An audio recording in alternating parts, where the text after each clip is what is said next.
비하인드 스토리입니다. 비하인드 스토리가 좀 재밌어요. 원래 그렇죠. 이거 다 끝나고 나서 저기 JTBC 이런 데 보면 비하인드 해가지고 소셜 미디어 하잖아요. 네, 그럼요. 그런 게 재밌더라고요. 소주 한잔 하면서 해야 되는 건데 그러면- 소주잔 딱 올라오고 딱 하는데 지금 다음에는 소주잔을 그쵸. 갖다 놓고 소품으로 소품으로 소주잔을 갖다 놓도록 하겠습니다. 네네. 그래서 얼마 전이죠, 화요일. 네. 이번 주 화요일 날 끝난 그 블랙독이라는 드라마. 네, 그거 저 애청자였는데 선생님께서도 애청자. 그럼요. 관심 있게 보셨고 학교 현장을 다뤘기 때문에 대치고등학교 나오는데 이제 물론 허구인 학교이긴 한데 사립이죠. 사립이죠. 제가 사립이고 공무이시죠.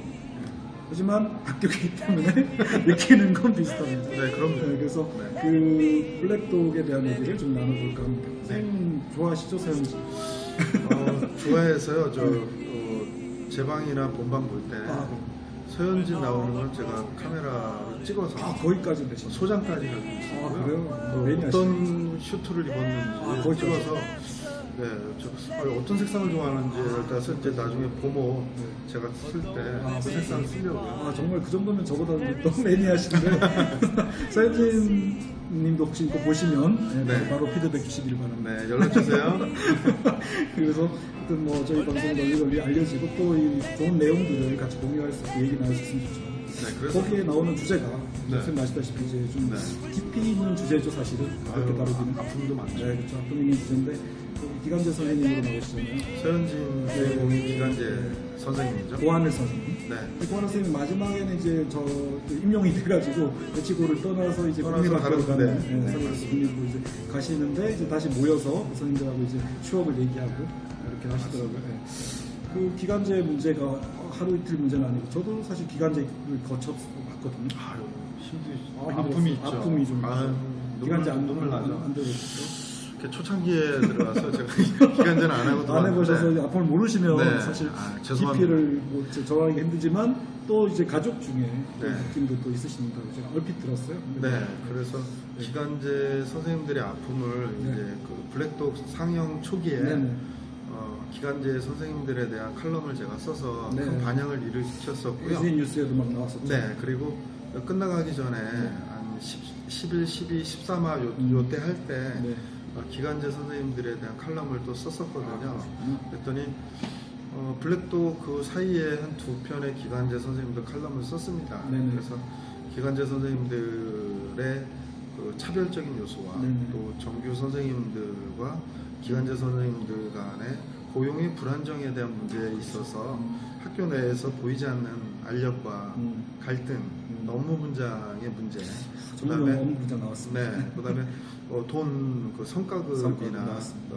금평 뭐 다양한 것들에 있어서 비정규직이기 때문에 네. 기간제 선생님들은 정규 선생님들과 똑같이 일을 하지만 세월호에서도 또 큰 참사로 우리 또 거기서 하늘나라에 가신 네, 선생님 선생님이 계시잖아요. 계시니까, 네네. 근데 결국에는 이제 헌법소원까지 했지만 제대로 된 그 보상을 못 받았잖아요. 네네. 너무 아프고 슬픈 과거인데 아직도 고쳐지지 못했거든요. 그래서 기간제 선생님들이 이거에 관련된 다양한 기간제 노조와 또 국가인권위에 이렇게 계속 얘기하고 하고 있지만 그렇게 크게 이렇게 바뀌지는 않고 있습니다. 그래서 기간제 선생님들을 인터뷰를 해보면 제일 문제가 지금 이 시즌이거든요. 네. 지금 1월, 2월 시즌에 스토브리그죠. 계약서를 작성을 해서 또 다른 곳에 고용이 돼야 되는데 이제 정규직 빈자리를 들어가야 되기 때문에 그 고용 보장이 제일 이분들의 또 아픔이고 힘든 점이거든요. 무려 20장에 이르는 그 서류 목록을 내야지 또 지원서부터 해가지고 각종 서류가 많지 않습니까? 그 서류를 공립이든 사립이든 내야 되고 또 가서 1차 서류 전형 합격하면 수업 시연하고 면접 봐야 되고 떨어지면 다른데 또 내야 되고 또 내야 되고 또 내야 되고 심지어는 뭐 20개, 30개, 40개 이상 낸 기간제 선생님들도 많이 봤거든요. 남일이 아니더라고요. 그렇죠. 저는 남일이 아니었는데 경험이 있으니까 어쨌든 남일이 아닙니다. 아픔이 많은 드라마라서 그 드라마 처음에 시작할 때도 그렇죠. 처음에 시작할 때 그 터널에서 폭파 장면 할 때 거기도 이제 기간제 선생님께서 이제 아이를 구하기 위해서 들어가셨다가 이제 죽고 그리고 그 아이가 자라서 또 기간제 선생님 되고 뭐 이런 대를 이어서 그러게 고용 불안이 된 그게 아픔이 대물림 안 됐으면 좋겠고요. 네. 우리 고용이 불안정한 우리 그 학교 구성원들이 많으시잖아요. 네. 우리 무기계약직으로 있으신 분들이 있고 네. 정규직도 있고 그렇죠. 그다음에 비정규직인 우리 기간제 선생님들이 계시는데 근데 우리가 정규와 비정규 선생님 무기계약직이 같이 있지만 학교 내에서 우리 선생님들이 학생들한테 차별하지 말라고 가르치는데 네, 가르치는 것도 다르죠. 근데 선생님들이 선생님들끼리도 정규와 비정규직이라고 차별을 하는 것들을 대놓고 차별하는 경우도 네, 있거나 대놓지는 않지만 차별하는 마음을 가지고 있거나 이러면 안 되거든요. 네. 그런 것부터 우리가 문화에서 많이 잡았으면 좋겠습니다. 차별, 그렇죠. 아이들 차별 얘기하시니까 거기 이카루스라는 이제 특별반이 나오는데 네. 거기에서 이제 보니까 그 학생들한테 이제 차별적으로 가르친다고 학생들이 막 반발하거든요. 반발할 수밖에 그런데 없죠. 그 성과급 받은 선생님들이 그 아이들의 마음이 이해가 된다고 나는 이렇게 받았는데 이런 얘기를 하면서 서로 이렇게 이해가 되는 정도죠. 그러니까 우리 사회의 제도가 그 선생님들이 그 성과급에 어떻게 보면 노예가 되는 선생님들도 계실 수도 있거든요.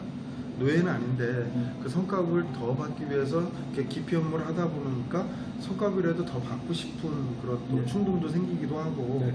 업무 분장할 때 그거를 고려해서 그렇죠. 하다 보니까 좀 아픔이 있어요. 금평, 성과급, 그다음에 이런 걸 통해서 나중에 승진체제 아까 말씀하신 승진 문제 많지 않나요? 저는 대학 총장들도 누구나 그 대학의 교수가 네. 직선제로 해가지고 뽑잖아요. 총장하고 네. 순환보직하고 내려오잖아요. 네, 그렇죠.